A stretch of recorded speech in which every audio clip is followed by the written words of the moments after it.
thingy come up, but it might be in the old one. Okay, try it now. Ah, right, okay. Right, well... This, yeah, there we go. Oh, there's actually sound, I believe. Pardon? There is sound. Oh, good. Oh, good. I'm just going to see my friend, my hub's been helping me sort out the old sound palaver I've been having. My friend Weaven, aka Lo-Fi Guy, or to be honest, his name's Steve, but no one calls him that. He's been making suggestions, but we found what the problem is, and Steve Weaven, if you're watching, the webcam mic was also not working. So, but I think we've sorted it, so that's good. Okay.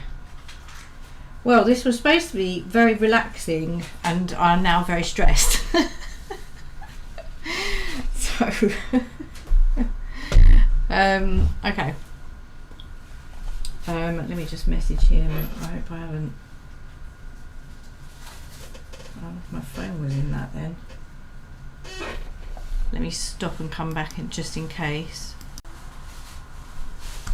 Right, I've started again because I think we've sorted the phone.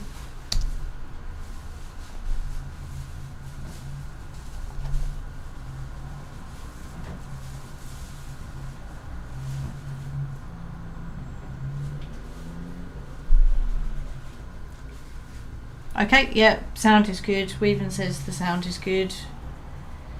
So, okay, good. Right, I got this book when I was at that writer's retreat. Oh, picture's blurry. Well, it might just be... Oh, it looks fine on my end. Maybe you could try manually, seeing if the... if you can update the... what do you call it? Whatever. The quality, because it looks fine on my end, and I don't then want to spend ages sort of faffing if it plays back all right, Try doing it on your phone. Please check the video, which is not optimal.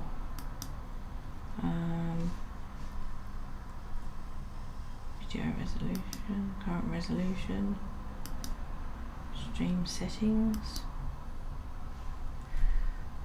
Basically, I don't know. It defaulted at low quality, but I bumped it up and it's good. Okay, thank God. Right, because I can't faff anymore, to be honest. it's just going to be a pain. It's probably just what happens when you stream sometimes. Basically, I got this book when I won a spot at a writer's retreat at a place called Metal Culture for Essex Book Festival, and I've got a video about my time there, and someone there found out that I like weird fiction, and they said, oh, you should get this, it's a colouring book and it's got puzzles and things like that, but they're all like, it's a lovely soothing picture of a man with a parasite growing from his brain. So that's lovely. And oh, Bill's got the telly on. I might shut the door, I don't know, see if it bothers me or not. I will. I'll shut the door. Hang on.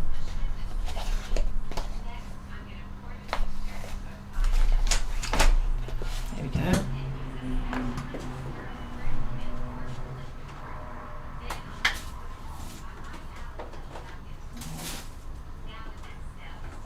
I can't shut the door, Bill.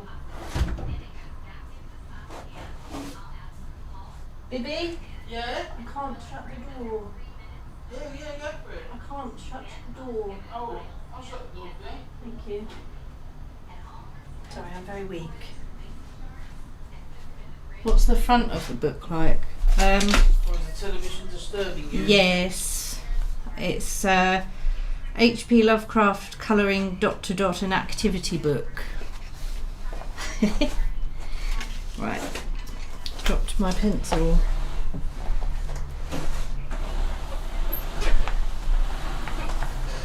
Okay, so I'm just going to start talking and then we will go from there. So I'll begin with, I'm sure most people aren't interested in this, but I won't be on it for long. The Met Gala was recently, and I do like weird or avant-garde sort of fashion. I like Guo Pei, is that how you say her name? Chinese lady. She everyone was making fun of the dress that she did for Rihanna and saying it looked like an omelette and it was being memed lots, but I think her stuff's beautiful, egg-like or no. I like Ray Kawakubo, is that her name, and Alexander McQueen, obviously, Lee Bowery, people like that, you know, basically the stuff that most people were roasting in various videos were probably my favourites. And if there's anything like Project Runway or something like that, and they say, oh, that's too costumey or that's far too theatrical, those are usually always my favourite ones. And if anything that Doja Cat or Lady Gaga or something wears, you know, I'm generally a fan. I liked Lady Gaga's bubble dress. I thought that was fun. So how is everyone anyway on this fine day? I went to write at a tea shop. I had a mask on and used hand sanitizer and everything. But we're going through an apocalypse currently, which is why I thought a nice colouring stream, that would be nice, won't it? Because, yeah, like I say, we're going through an apocalypse here right now. People were queuing up sort of down the end of the street and round the corner to get petrol. And some people were trying to jump the queue. And I ended up sort of writing at home because it just looked like, yeah, I know, Bo says, yay sound, you have the oddest luck streaming. I really do. I come off like such a boomer, and yeah, I really honestly do everything that I can think of that should be, you know. Everyone's saying hello to each other. There's Bo and there's Weaven. Hello. Nice to see you all.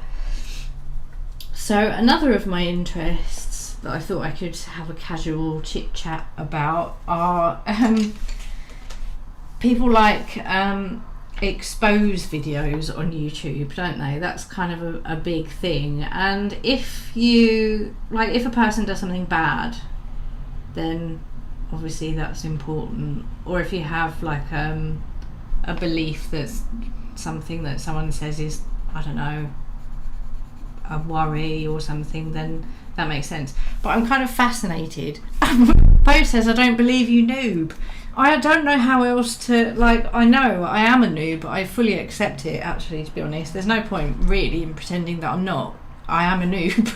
But Bill's not, and Bill struggles as well, so, you know, blame him. But yeah, I'm kind of fascinated by expose videos on, it seems to be just friends who aren't friends anymore. Like, it kind of fascinates me that there's no serious reason as far as I can tell.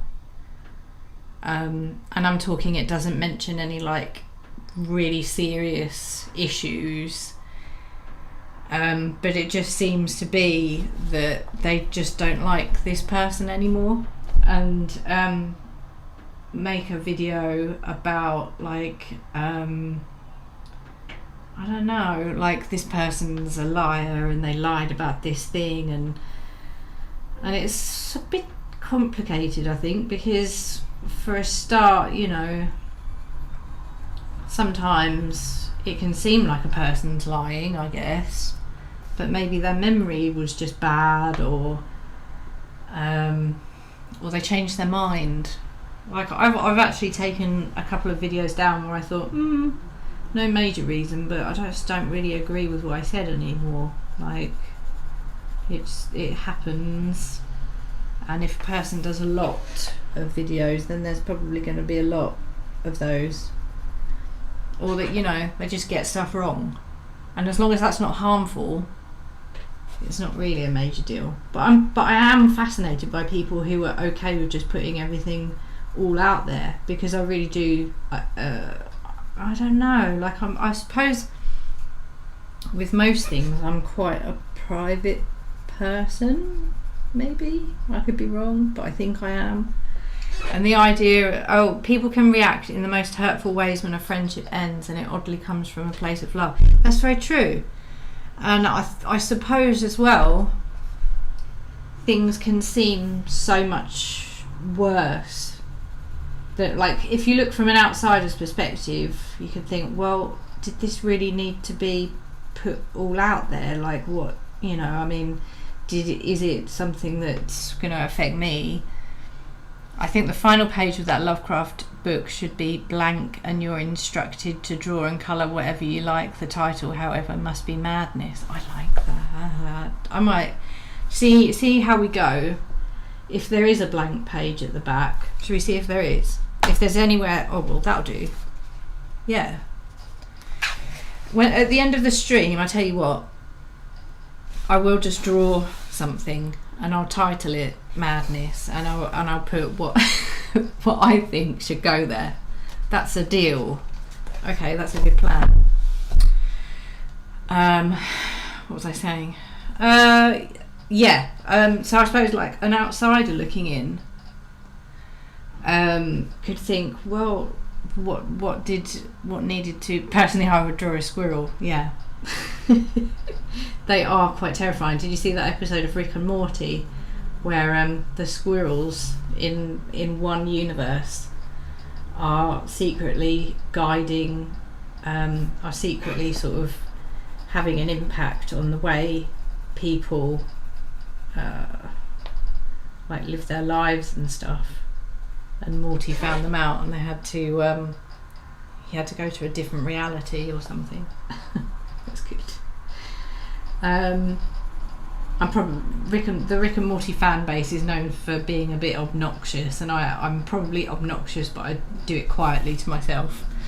I don't put it out there. Hello to all. Hello.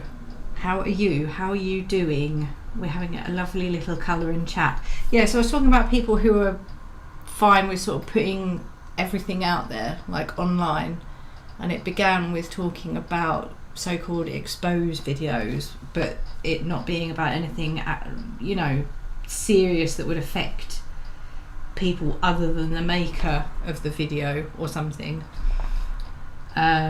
because a friendship has ended or something. And I was just like, I'm fascinated. I don't know if this makes me sound like a strange person or a robot or an alien or something, but I'm kind of fascinated by people who put raw emotion out there. Like, I've seen some live streams, it's mostly live streams I suppose really, where they're really angry, but it's just at like an individual. It's not at a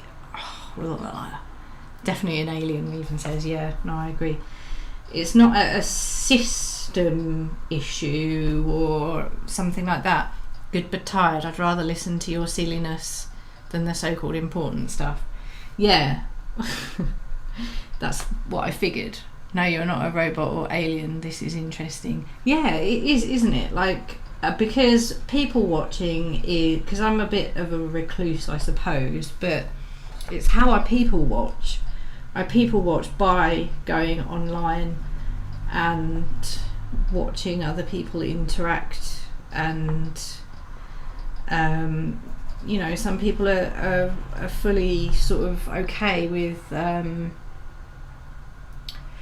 putting it all out there, and some people get really angry and it's just an individual, but they put it out there in public for everyone to see. And I'm, you know, I have my money on an alien robot like Brainiac. I've been discovered. It's all true. But yeah, it's quite fascinating. I don't know. I could spend hours sort of watching first the video of one person saying, you really annoyed me, this is why you really annoyed me. And a lot of the time, if you go to channels where there's very, very little subscribers and they're used to staying in their sort of contained, what's the word I'm looking for? Contained group. What's the word for group? Community.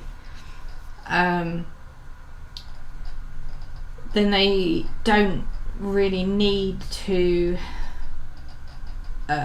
put a lot of context. It's not like a slick sort of exposed video where the person's doing it so that a bunch of strangers can watch. It's just an angry video or live stream in the moment talking about why one particular person has annoyed them. Meven's laughing. So they don't really do it for outsiders, but it kind of takes detective work, and I really have no life, so I'm quite happy to do the legwork of watching first one video where they're talking about someone and saying you annoyed me for this reason, and then working back to the person that they're talking about and watching their video and finding out what it was that they may have done or said, and maybe watching a third person or something like that, you know. I prefer wholesome stuff like you than unhealthy stuff. I don't need drama explaining or analysing. Drama isn't drama. Yeah, like from an outsider perspective, I find it fascinating, but obviously it's not a thing that I can look at all the time. Makes good video content for you. Yeah, maybe sometimes, yeah. But yeah, like I prefer to just not get involved in it all, really. I just prefer to, I'm fascinated by people that do it, but at the same time it's exhausting. I sincerely believe social media has altered our ability to reasonably interact with each other. We've ruined people's lives on a whim.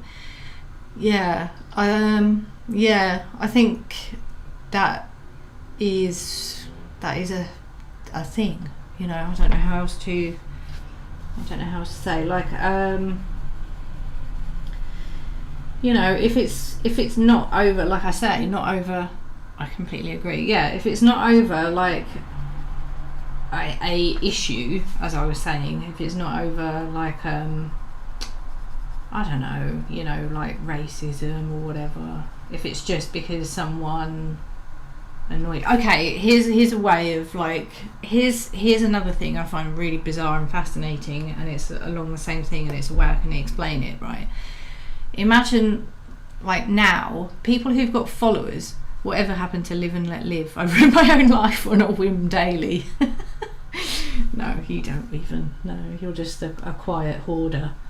You just get on with your own arty things. Right.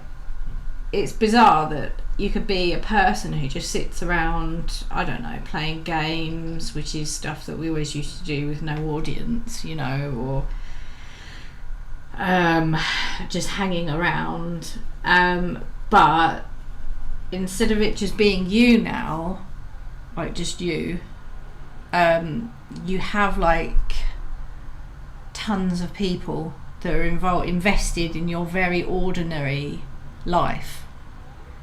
So this is like the other end of the scale. This is not people who are just in their tiny community. This is like people who've got a lot of followers, you know. And say they're supposed to meet a friend who also has a lot of followers at a tea shop like I went to today. Pokes, lo-fi guy. Hello. Oh, you're all making friends with each other. That's nice. So they're supposed to meet a friend at a tea shop. It's nothing that's affecting the world at large, you know. It's just a thing. And this has actually happened. I've seen it, like this kind of thing. And then that friend who's supposed to show up doesn't go, and they don't send any message about why they haven't gone or anything like that. Like, to a person with no followers, that's just an average day. Like, oh, I drank my tea, they aren't here, I can't get hold of them, I will just go home. But like, to a person with a lot of followers, they'll say, oh, I waited, even if they do it like totally innocently. Oh, so and so was meant to be here, they didn't show up. Like, there's like millions of people that will get involved in that, and it's really peculiar to me. Like, it's fascinating. A lot of people would rather text than meet at a tea shop. Oh, yeah, that is true. Yeah, I mean, particularly now, you know. But yeah, like, even without a pandemic, good day, hello everybody. Even without a pandemic, that's probably true. I do like going to a tea shop with Weaven. But so these two influencers, they go supposed to meet at a tea shop. It doesn't happen, and one of them says, "Oh, so and so didn't show up. I suppose I better go home." Like, so many people are invested in that, and it's fascinating to me that it's so important to some people. Like, someone didn't show up, whoop-de-doo. I don't know, it's really bizarre. And you'll get like millions of people saying, yeah, well, you didn't, I would rather meet up for tea than text. Yeah, it's good to get out and have tea. It's definitely, that was something I missed a lot. You know, over the last sort of couple of years, I missed not being able to go for tea with my chum, Weaven, Lo-Fi Guy. Yeah, it's just weird, like, how people are so invested in what's essentially someone's very ordinary life. I mean, it gets to a level where obviously rich people's lives are not ordinary, and the stakes are higher or whatever, I don't know. But sort of mid-range, where people are still normal, you still get a lot of people sort of arguing with each other about why their favourite online person didn't bother going to meet this other person's. I don't know, it's weird. It's all very peculiar. It's very peculiar. Do you get what I'm trying to say, or am I just totally babbling? Probably a mixture of both. Rich people, lives are pointless. Yeah. Yes. Daddy, feed me buns, chew them for me.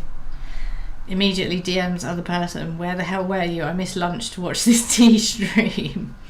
Yay, tea shops are the best. One day we will frequent one again, perhaps in the new year. Lol, yeah.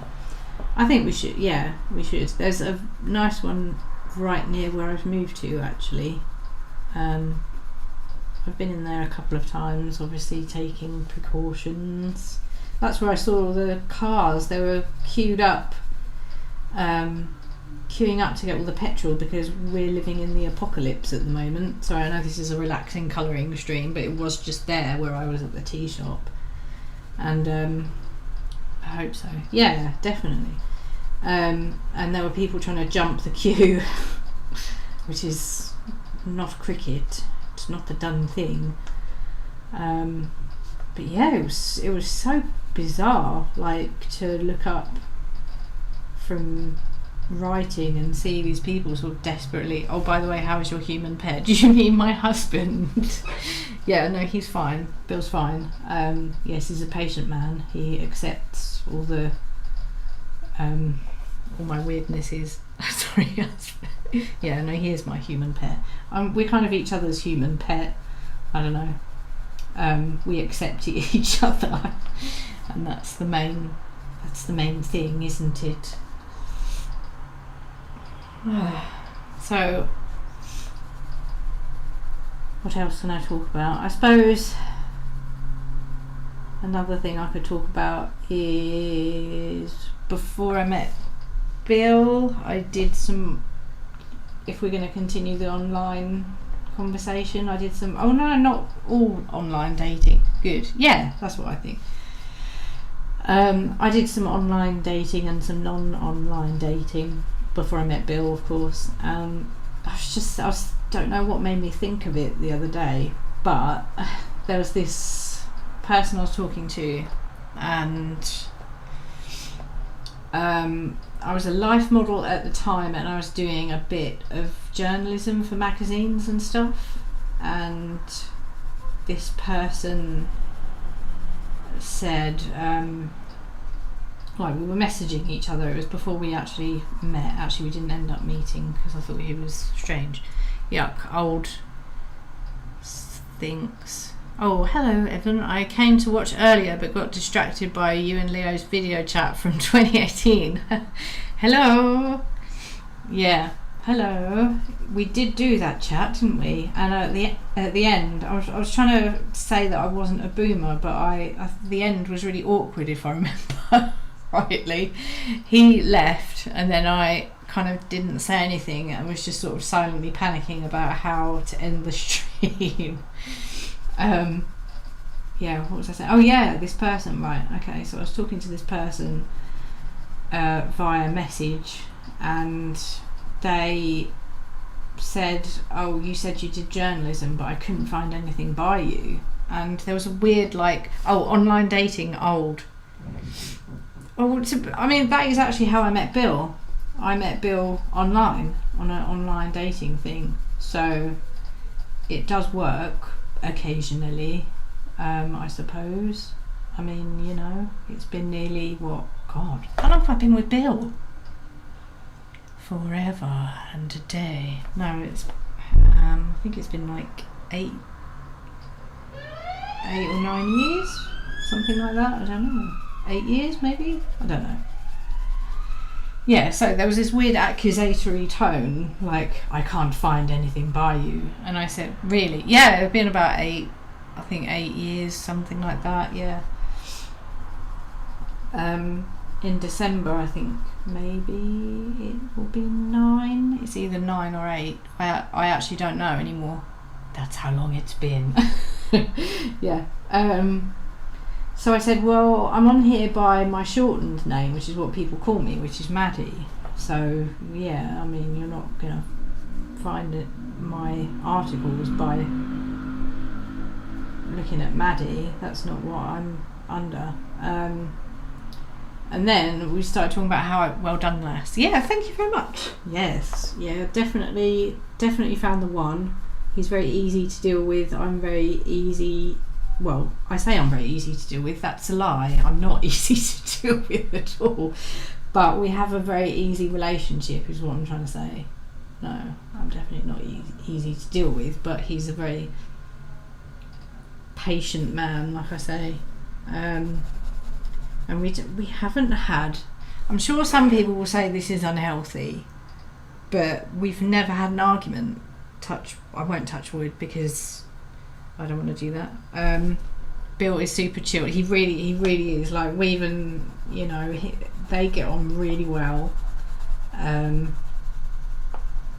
Yeah, we've never had an argument. I've never actually seen him have an argument with anyone other than the Paris cafe night, as I call them, with his friend, which is basically not arguing. Him and his friend will get drunk and like, since the pandemic, it's been like through the phone rather than meeting up, but they'll have like video chats where they'll just debate everything. I can't stand that. Like, I can't bear it, but they love it. So, you know, I just shut the door and on a Friday night I just shut the door and let them get on with it. But yeah, they debate like for hours about everything. I know people might think this is unhealthy, but me and Bill kill hobos to bond. No. Well, that sounds exhausting. No, I wouldn't. No. Poor hobos. No. Yeah, so we haven't had. I was talking about this guy, wasn't I? Yeah, so I was. Oh my gosh, yeah. What about the debating? Yeah, I know. Like, they love it. I think it's really weird, but it makes them really happy, and maybe that's what gets it out of his system. I think it's because they met at art college. This is what he thinks. At art school, they used to just go to college or school, whatever, and just debate about art, and then it obviously became about everything, and I don't know, they like it. It stresses me out. Oh, where do you put the bodies? I didn't say that. That's going to be clipped and shared as this awful person who actually does do that.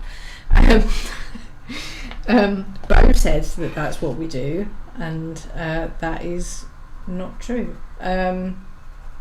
Well, actually, I mean, there is a big rubbish room at the bottom of the building, and that is where they go.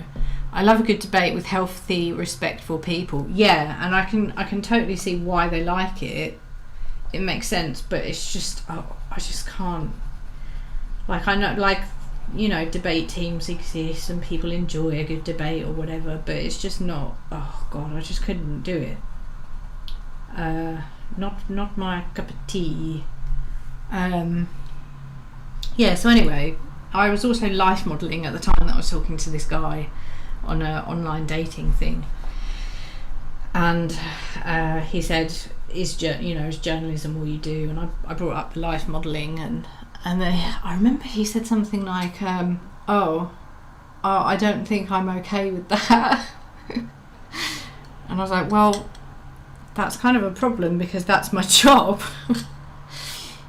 And he was like, "Yeah, I don't know. No, that was it. I don't know how I feel about going out with someone who does that."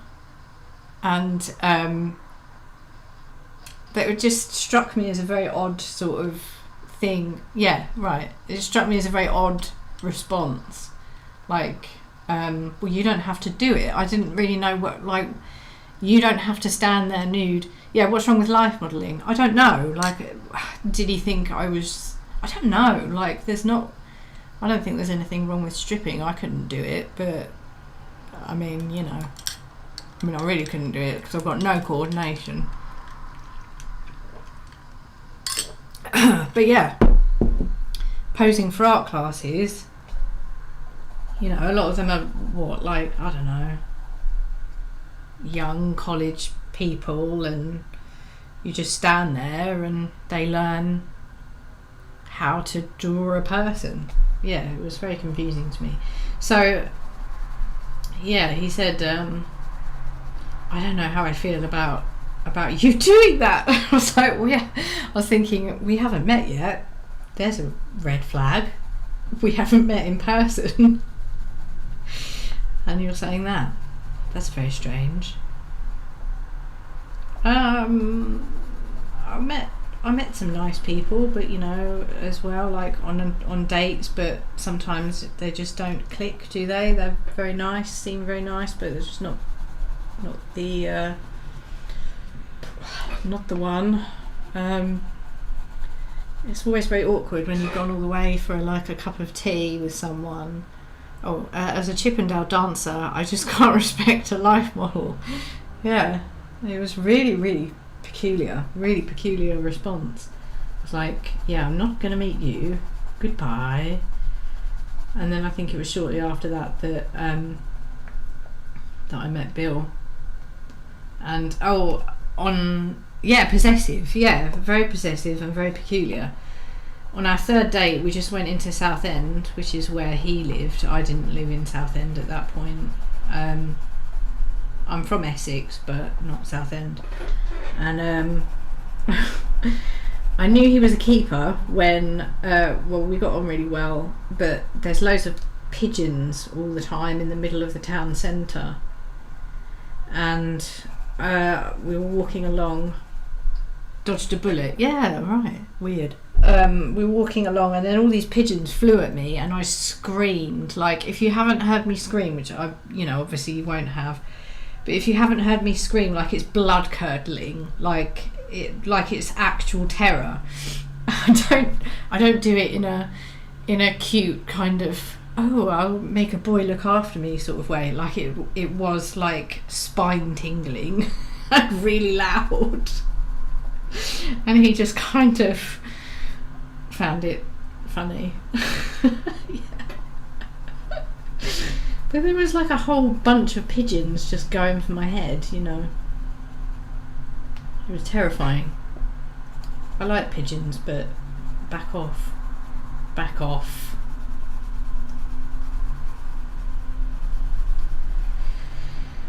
So yeah, this was our third day. On our second date, we went to Ripley's Believe It or Not.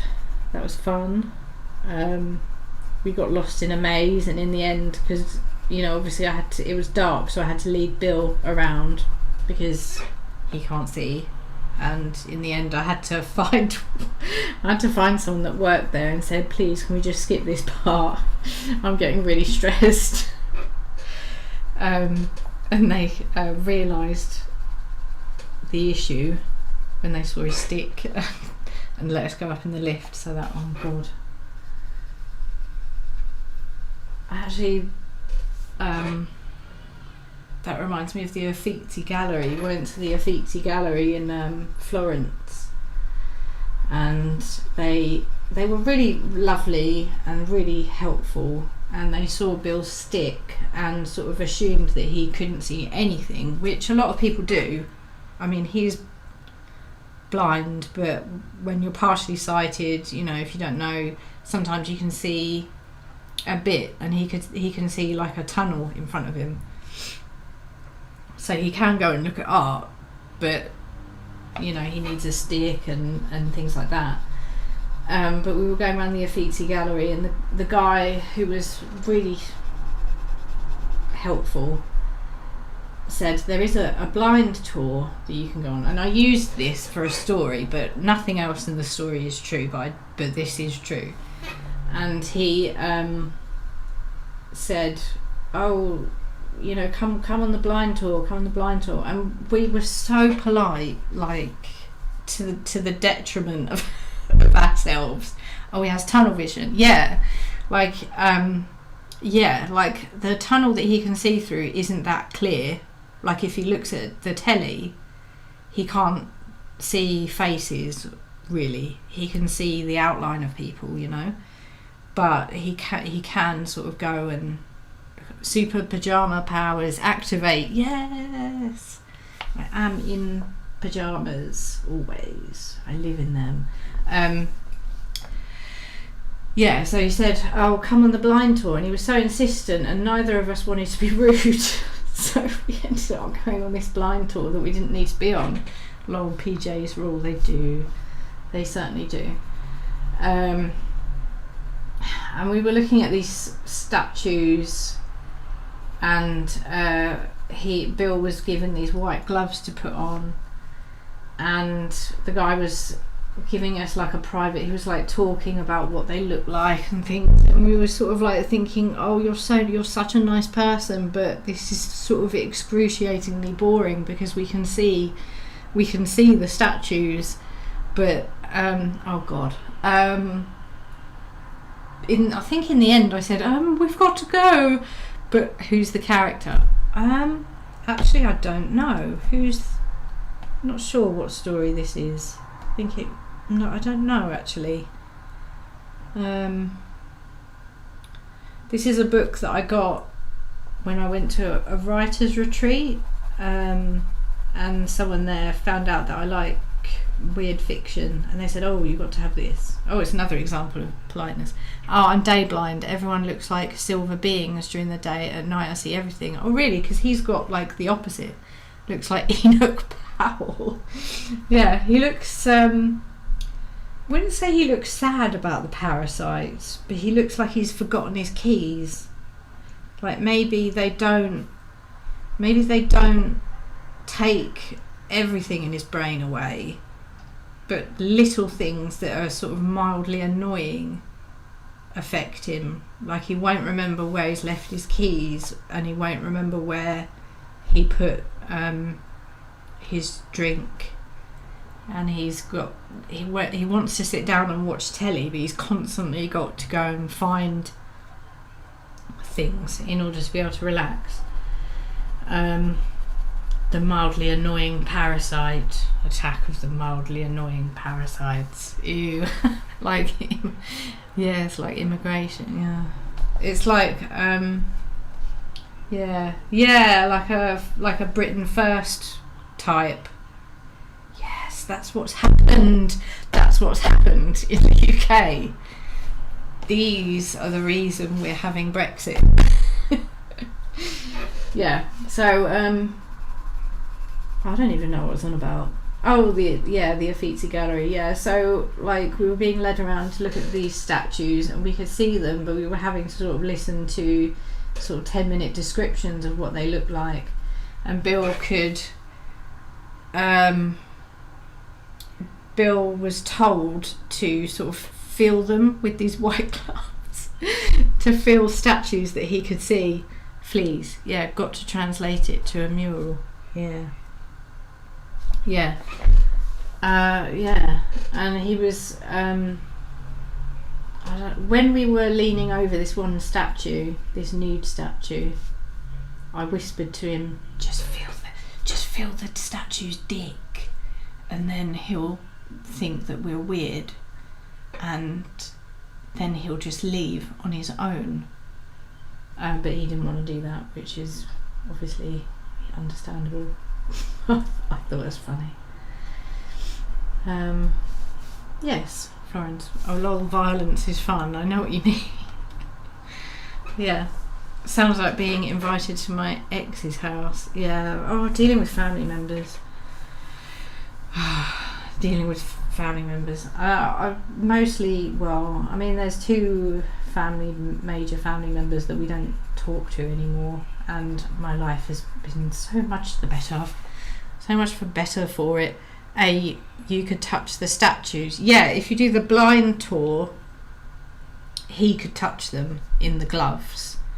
But, you know, if you just go around and look at them, you can't. Oh, and there are these human statues when you come out as well. You know, what are they called? Like street performer type people. And one of them was staring at me. He was dressed like one of the religious statues, you know, in the Uffizi, and he pulled me up onto the plinth like it was some sort of religious moment, and it was very strange. And I again was too polite to say, oh, I've got to go to the shops now. I need to go. Awkward. It was really awkward. It was interesting. Like, it's a story to tell. Oh God, yeah. And because obviously, oh yeah, I was saying Bill can't see at night. That's it. You were saying you had day blindness. He has night blindness, and tunnel vision. And I had to lead us back after a pizza making thing in Florence. I had to lead us to the cab rank, and oh God, it was a blooming nightmare because I didn't know where we were, obviously, and several fleas have just taken a shower, still moist. They rush excitedly into their living room, but to their horror, some blokes holds the TV remote control, but the batteries are flat and he's livid. That is literally that is the description. That is what is happening here. Should we give this guy a name? Let's call him Gerald the Angry Man, and it's the tale of the Britain First fan and the days before Brexit, including fash fleas. Yeah, these, as I say, these are the reason that we've got Brexit. These what was I waffling on about?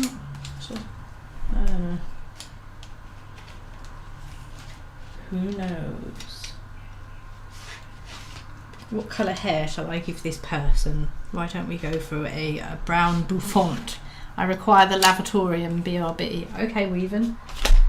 That's fine. You take your time. If you're looking on the phone, you could always bring me with you. Yeah, so anyway, so I had to lead us.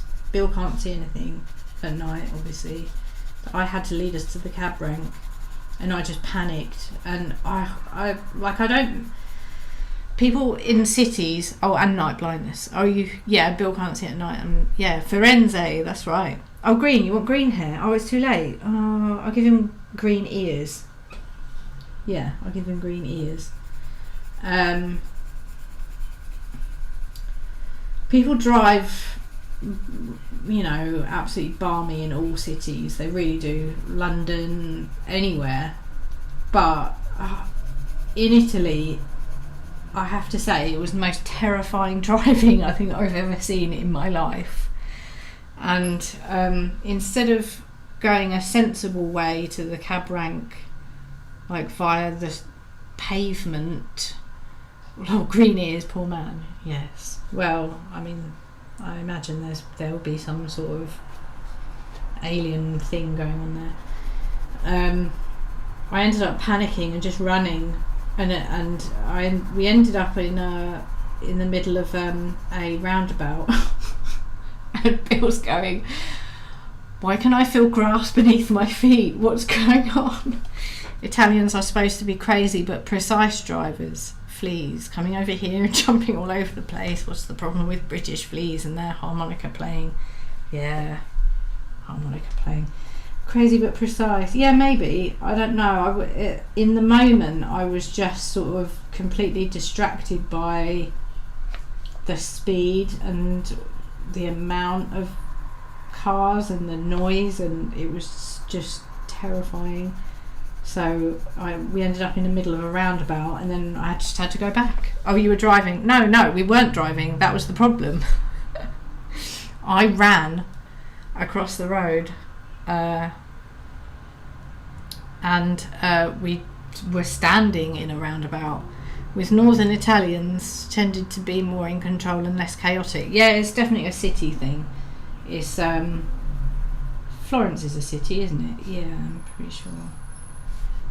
Yeah, driving in a city is if I could drive, which I cannot. Oh, yeah. If I could drive in a city, I would not drive in a city. It is very scary. But my dad, when we still communicated, he would with Bill, like I was leading a poor man that couldn't see anything, and I was, in conclusion, never go outside without your pyjamas, or just never go outside. It's much simpler.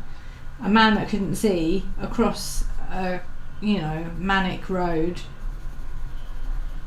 to Renee, indeed, yeah, to the middle of a roundabout. I'm going to give him green ears, aren't I? Something strange going on. La la la la la la la la la la.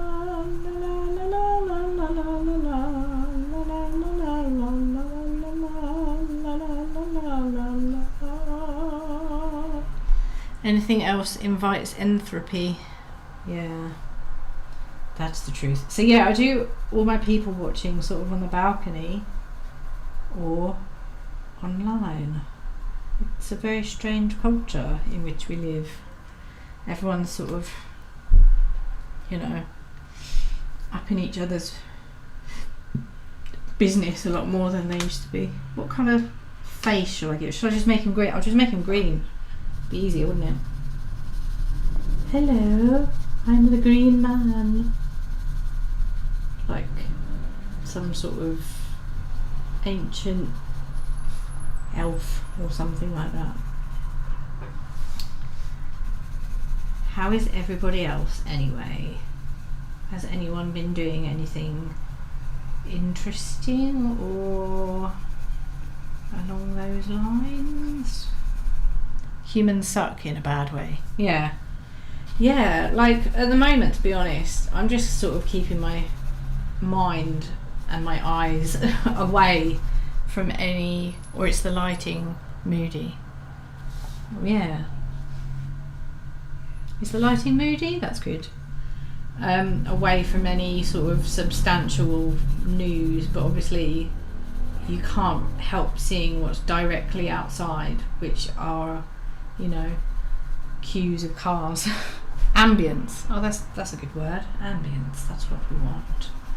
Soothing ambience. But it will ease up, you know. It happened when everyone was ordering a ton of food and it became like a panic, and then it just sort of eases off, you know. Doing a major house cleaning and setting up a new computer shop in the basement. Been at it for 3 months. Oh, that's good. Oh, you should talk to Lo-Fi Guy, aka Weaven. He's very handy. Like he does a lot of fixing computers and fixing. I don't know if you do that as well. I studied Russian all morning, then ate a whole cake and took a nap, then woke up and watched this. That sounds like the best day ever. You missed out on the Tories being called scummy. Yeah. I'm also hearing impaired, so what you say, mood, I hear nude. Okay, some Russian. International chat. Got an international chat. Me too. I'm a faucet devil. That's good. I actually would love to learn Russian. Some of my favourite writers are Russian absurdists. Daniel Harms is probably one of my absolute favourite writers. I'm sure you've heard of him. But obviously there's like Gogol and Bulgakov, you know. When you say sorry, yeah. When you say nude, I hear nude. Maybe I am saying nude. Yeah, the Russians. I like the Russians, but I like Daniel Harms because he didn't take himself seriously. That I like the absurdists because they didn't really. They dealt with like serious issues, but they did it in kind of a silly way. I don't know. Yeah, I get lost after Mayakovsky. Oh, Fawcett. Free open source software, open tech. Yeah, it's all kind of a bit lost on me, but Weaven's really good at like he can just come around and fix stuff. If I say, Weaven, this isn't working, he comes around, he can just fix stuff. Can you type the name? Wait, are you saying nude? Now I'm confused. I'm not saying nude. I think someone said mood and I repeated mood. Can you type the name in chat? Daniel Hart. Oh yeah, sure. Daniel Harms, is that who you mean? Daniel, I think this is how you spell it. It's been quite a while. Daniel Harms, yeah. But yeah, he's definitely one of my favourites. No, the writer, yeah. Daniel Harms, that's it. That's that person. The Russian absurdist. Actually, there's a really good episode, which I could find no problem. I could find the link, actually. I will find the link, so give me just a second. But there's a really good episode that Tim Keyes did, you know, the comedy poet man, about him, and I very much enjoyed it, and I think that people should watch it, and I can always put it in the description as well. That's it. Delves into Daniel Hart. I'm going to put this link in the chat now, and you should listen to that if possible, because it's BBC, so hopefully that will work where you are. His stuff is very, very short, so it's good if you don't have a huge attention span as well. Well, you know me and absurdism. Yes, absurdism is best. It's one of my favourite types of writing. It's very short, and it's almost like because I don't know if there really were many people doing something so ridiculous at that time, you know. Fixing stuff. Weaven is one of the mice from Badpuss. Hang on a minute, that's why he hangs out at Madeleine's. No license, but VPN. Oh yeah, VPN. That's good. Yeah, there you go. I recommend that, and Tim Key's good as well. He is one of the mice from Bagpuss. I can imagine that, actually. I remember replays of Bagpuss when I was very small, and I found it mildly unsettling, but I remember that being why I liked it. I don't know what was unsettling about it, other than it was done at a time where stop motion wasn't as, I don't know, it wasn't as prevalent, I guess, maybe. I only know about Beckett and Ionesco. I don't know about Ionesco, actually. I know Beckett, of course. Beckett was Irish, I think, and he went to live in France. And Crocodile. I'm also not familiar with that person. I feel so terribly uncultured. Yeah, I think Beckett was Irish and went to live in France, didn't he? And there's a rumour that he knew Andre the Giant or something. Yeah, Bagpuss seemed like creepy folk art. Reading Dario Fo at the moment. I'm learning so many things. There's Ionesco, Crocodile, Dario Fo. I need to remember all these things. I need to go back and look at the chat. Yes, it does seem like creepy folk art. I love that stuff. There's something very unsettling but it's soothing at the same time. Oh, some Russian, and I have absolutely no idea what that means. But yeah, Daniel Harms, I don't know if there was anyone doing anything as silly as what he was doing, and that is kind of, I don't know, it's revolutionary in writing terms, maybe. I've only been learning 5 months, so sorry if it reads like truthful. Well, you've got to start somewhere. Oh my god, I remember when, because I did Spanish for quite a long time. I'm not very good at it, but I could probably, I could ask directions if I get lost. Oh, Crocodile was an Eastern European absurdist satirical political magazine. Oh my god, that's ringing a bell. I'm going to write that down because I want to find that. Mainly Eastern, German and Russian. I'm going to write that down so I can look at that immediately after this. That's ringing a bell. Crocodile. Yeah, I might remember that. Yeah. La la la la la la la la la la. We're almost done with this, and then I will draw that. Someone suggested, in case you didn't see that bit, someone suggested that I draw madness at the back myself. So I'll draw what I think. Dario Fo was an Italian playwright. Oh, yeah, the name sounds Italian. I've got a book of short stories that I got that I'm going to read over sort of my birthday. Accidental Death of an Anarchist is the play that I'm reading. I've heard of that. That's something I've actually heard of. That's exciting. I don't feel so out of the literary loop. Let's give this guy a blue tie. Let's give Gerald the Angry Man a blue tie. Blue and yellow. Yeah. Let's give him blue and yellow tie. What was I saying? I've completely forgotten now.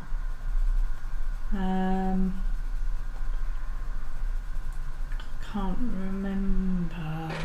Madness the band or Madness the state of mind is a kind of well, the state of mind, but I mean, I suppose madness in general. I mean, we're experiencing madness on a countrywide level, really, at the moment. Do I want to give him a yellow? Yeah, let's do that. Yellow. I forgot what I was saying, so I'm sorry if it was. I don't think it was important. Oh, I just remembered. Kleist. I'm going to read some of his short stories over my birthday sort of time, because I want to have like a creep, a creepy, an entire creepy. Madness is always harsher on bystanders. Yeah, I don't know. Like, I know someone who's definitely mad and he does not seem happy. But then again, was he ever? Like, he just seems like the kind of person who was never happy. So, who knows? I suppose it depends. It can be, yeah. Yeah, so anyway, apparently Kleist was a influence on Kafka, who obviously I also love Kafka. So I thought, influence on Kafka. I need to obviously read that. And so my birthday week, leading on to sort of Halloween, which is, I made sure our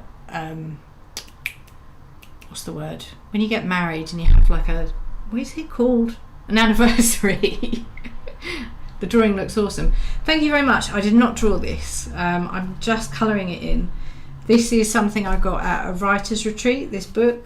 They found out I like Patty Kleist. No, what's his name? Is it Heinrich Kleist?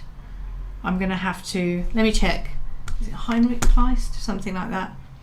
Very psychedelic. Yes, that's what I was going for. Let me check this guy's name.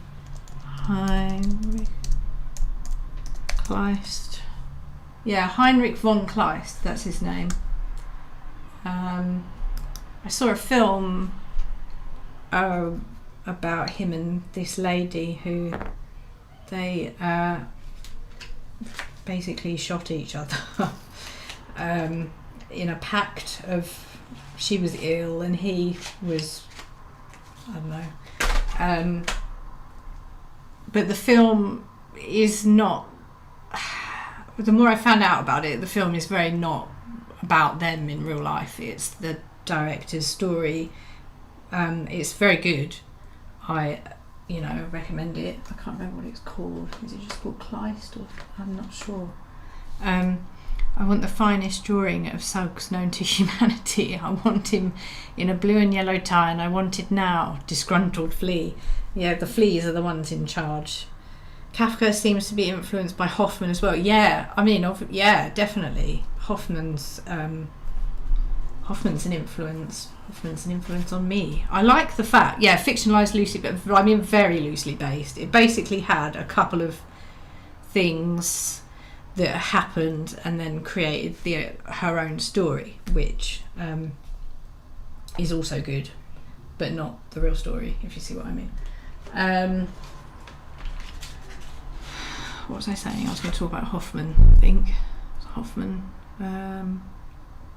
This is how scatty my brain is in general. The thing I like about Hoffman is he did creepy, but he also did like whimsical.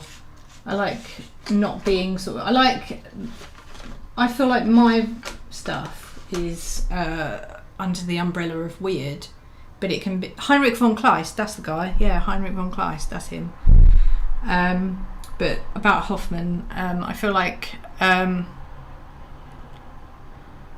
it's all under an umbrella of weird, Hoffman's stuff, and because he did the Nutcracker as well, didn't he? But he also did Sandman. Oh, I would like Hoffman. Yeah, you would like Hoffman. There's some audio books of his stories and that on YouTube. There's one called Sandman, which I like. I'm going to have to stop soon because I'm running out of throat power. But I like the idea of just generally being weird but not feeling tied to like just horror or just creepy or like just being weird, but you strike me as a Leonora Carrington, maybe more political. That has made my day. I'm such a fan of Leonora Carrington. I really am. Actually, I read one of her stories, White Rabbit, on this channel ages ago. I'm very pleased that she said that. So that's Gerald the Angry Man. These are his fleas of parasites who are making him vote for UKIP or Britain First. And they also, he can't ever find his keys. He doesn't know Play White Rabbit yet. But she didn't wear pyjamas all the time despite living in Mexico. Yeah, she missed a trick. I'm Leonora Carrington, but better because I'm always in pyjamas. No, I'm not, obviously not better. And his annoyance at never being able to find the TV remote is what made him vote Britain First. Lol, UKIP fleas, yeah, definitely.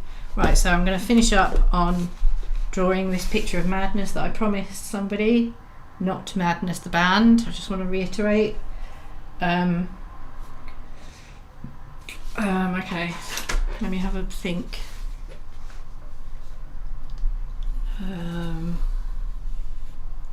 Here's a face.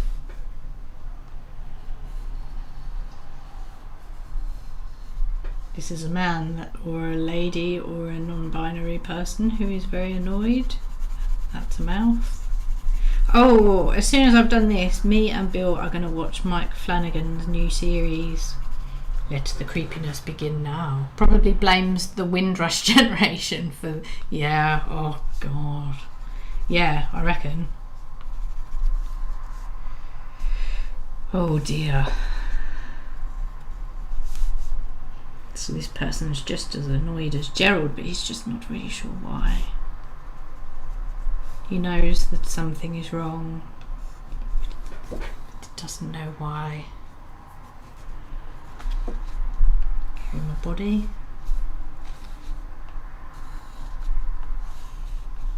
Okay, let's do, what we'll do is a big finger coming down from the sky. And it's someone from that looks like a centipede or something, please. That is definitely a finger. Okay, we'll give it a nail and then it will look more like that. Got painted black nails there. And he doesn't know what it is. He can't see the finger, but the finger is constantly tapping. And he's saying, stop prodding me. It's Francis Bacon horrified that the unisex toilet at the Colony Room in Soho is engaged. Good old Francis. Oh my god, that picture is exactly how I am most days. Yeah, definitely.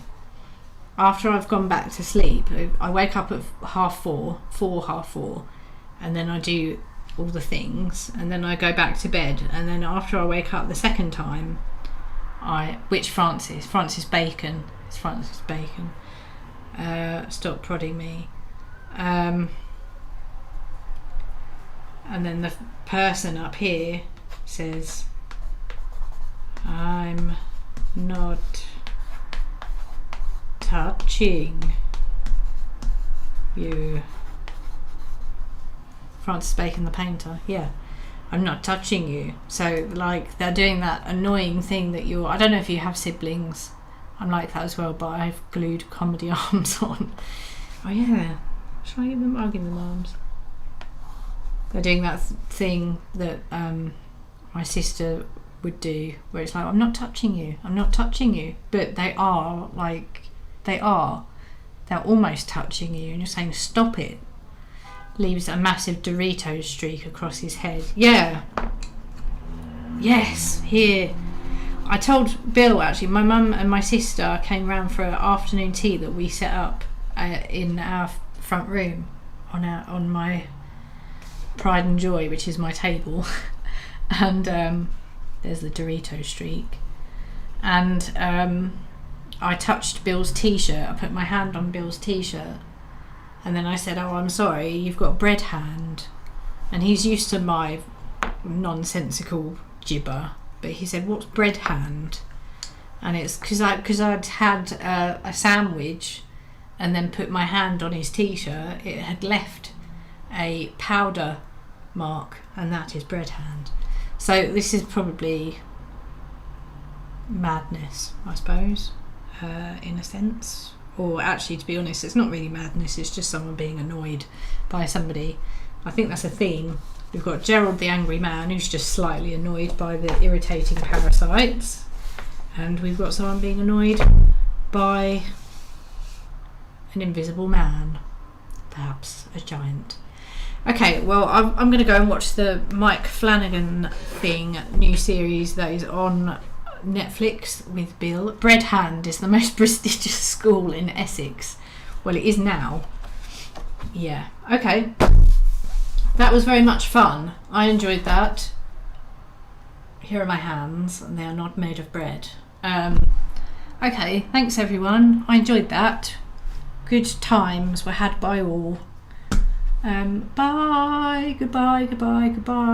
Listen to the Daniel Harms thing if you so wish, and then yeah, that's about it. Bye. I read Essex on something when you said Essex. Yes. Okay, I'm going now. Bye.